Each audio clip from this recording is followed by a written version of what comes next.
Okay. I'm Doug Coyle. I'm here with Kevin Battle, the Giltinis Development Officer. Kevin, you've been involved in rugby for a long time. You've been D1A Commissioner of college rugby. You founded the Santa Barbara Rugby Academy. You were USA team manager as well as the Giltinis team manager last year. Tell us about what's involved in being Community Development Officer. Well, I've been real fortunate, through my career and had some good people looking out for me, so I'm really appreciative of that. And now being head of Rugby Development and then out in the community, it's an opportunity to find new talent, to find young people who are chasing the dream and to get out and introduce the sport to more folks who might not have had the opportunity to be involved in rugby. I think, last week you had that opportunity with a local high school team. Yeah, I traveled down to Memphis. I traveled as a guest with ISEF, which is the Inner City Education Foundation, which is a group of charter schools here in South Los Angeles. So I traveled with both boys and girls high school team. We were down in Memphis.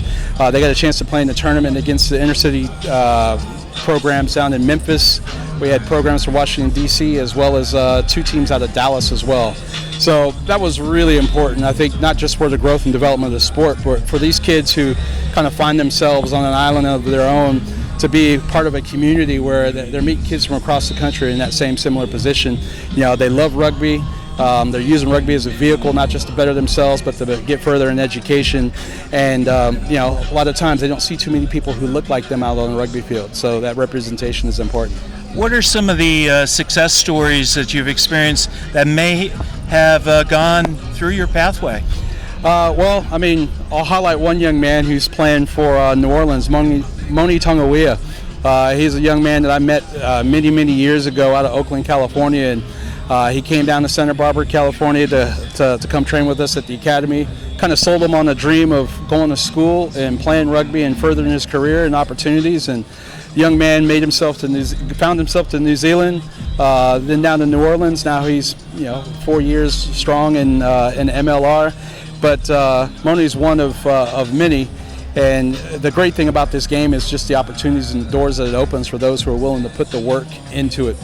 It's really great to see. I met him at New Orleans' first practice. Oh, yeah. And now his brother's there, too. Yes, yeah. So he's pulling up the family, and that's how it works, right? So, yeah.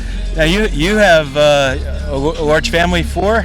Yeah, we have 4 beautiful children. Yeah, and my wife. Anybody involved in rugby, or? I think my wife. I think she's lost me to rugby, and so I don't think she wanted to lose any other family members. But I tell you, last season, my son, who's a photographer, so he was on the other sideline during some of our home games. So it was a great opportunity for us to both share in our passions at the same time.